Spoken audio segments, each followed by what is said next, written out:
ওম শান্তি। আজকের মুরলি তারিখ 14/1/2025। সর্ব আত্মার পিতা শিব বাবা হলেন অদ্বিতীয়। তার রূপ দেখা যায় না। সে নিরাকারের চিত্রও শালগামের মতন। তাকেই পরমাত্মা বলা হয়।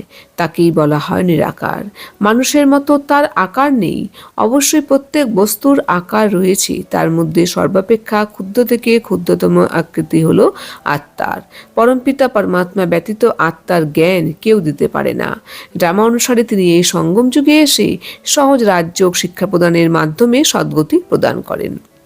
বাবা তাই বলেছেন, মিষ্টি বাচ্চারা, তোমাদের নজর শরীরের দিকে যাওয়া উচিত নয়। নিজেকে আত্মা নিশ্চয় করো, শরীরকে দেখো না।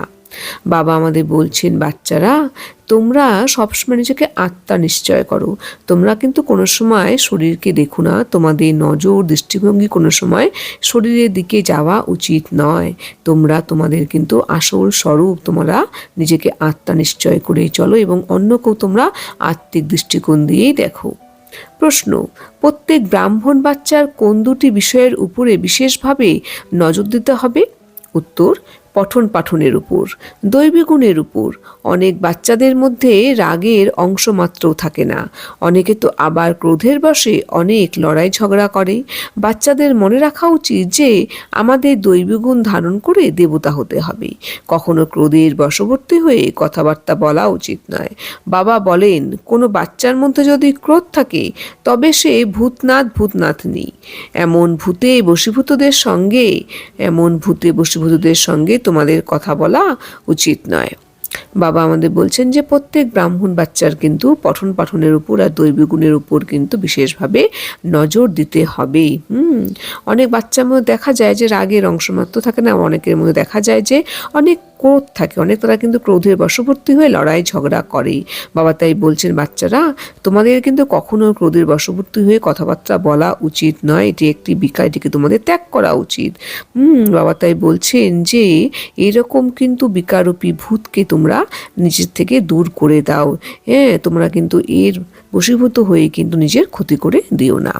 मीठे मीठे सिकिलादे बच्चों प्रति मात पिता बाप दादा के याद प्यारा गुड मॉर्निंग।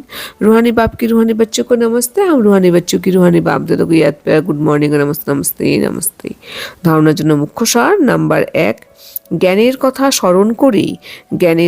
স্মরণ করে অতীন্দ্রিয় সুখে থাকতে হবে। কারোর সঙ্গে রুক্ষভাবে কথা বলা উচিত নয়। কেউ ক্রোধের বশে কথা বললে তার থেকে দূরে সরে যেতে হবে। বাবা আমাদের বলছেন, বাচ্চারা, তোমাদের কিন্তু সবসময় জ্ঞানের কথা কিন্তু স্মরণ করে তোমাদের অতীন্দ্রিয় সুখ শান্তিতে থাকতে হবে।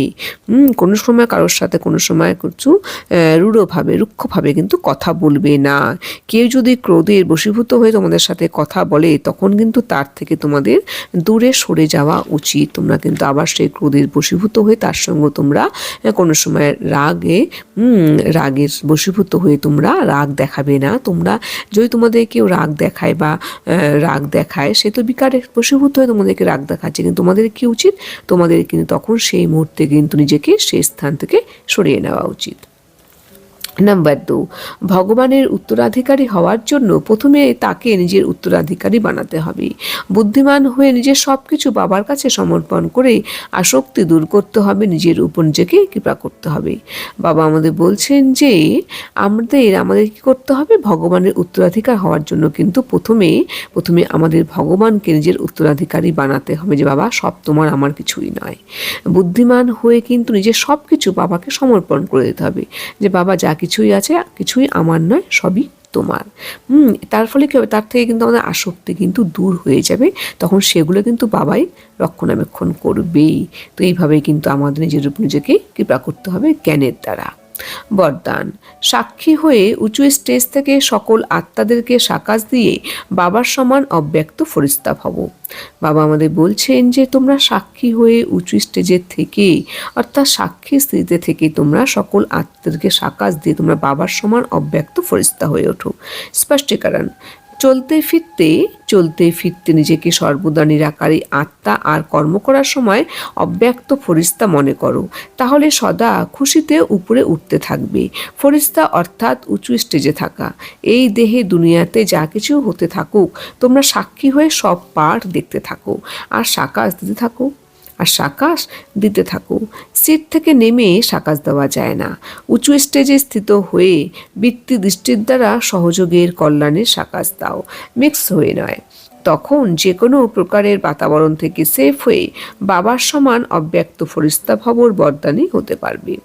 বাবা আমাদের বলছেন যে বাচ্চারা, তোমাদের কিন্তু চলতে ফিরতে সব সময় কিন্তু তোমাদের নিরাকারী আত্মা আর কর্ম করার সময় অব্যক্ত ফরিস্তা মনে করতে হবে। অর্থাৎ বাবা বলছেন যে আমাদের নিরাকারী আত্মা এবং অব্যক্ত ফরিস্তা এরকম যদি আমরা মনে করে চলতে পারি, তার ফলে কিন্তু আমরা সবসময় কিন্তু খুশিতে কিন্তু থেকে আমরা উপরে উঠতে থাকবো, অর্থাৎ আমাদের স্থিতি কিন্তু উঁচুতে থাকবেই।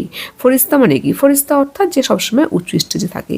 এই দেহে দুনিয়াতে যা কিছুই হতে থাকুক, হয়ে যাক, আমাদের কিন্তু সাক্ষী হয়ে সবার পার্ট আমাদের দেখতে হবে এবং সবাইকে কিন্তু সাকাশ দিতে হবে। কারণ কিন্তু আমাদের কিন্তু উঁচু স্থিতি থেকে নিচের স্থিতিতে নেমে কিন্তু সাকাশ দেওয়া যায় না। তাই বাবা বলছেন সিট থেকে নেমে কিন্তু সাকাশ দেওয়া যায় না। সবসময় তোমরা উঁচু স্টেজে থেকে তোমরা বৃত্তি দৃষ্টির দ্বারা সহযোগের কল্যাণে সাকাশ দাও।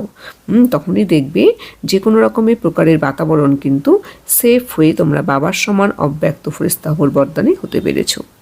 স্লোগান: স্মরণের শক্তি দ্বারা দুঃখকে সুখে আর অশান্তিকে শান্তিতে পরিবর্তন করো। বাবা আমাদের বলছেন যে আমরা যত বাবাকে স্মরণ করব, তার ফলে কিন্তু ওনার দ্বারা সেই শক্তি অর্জন করে সেই শক্তির দ্বারাই কিন্তু যে কোনো রকমের দুঃখকে সুখে আর অশান্তিকে কিন্তু শান্তিতে পরিবর্তন করতে অবশ্যই পারবো। ওম শান্তি।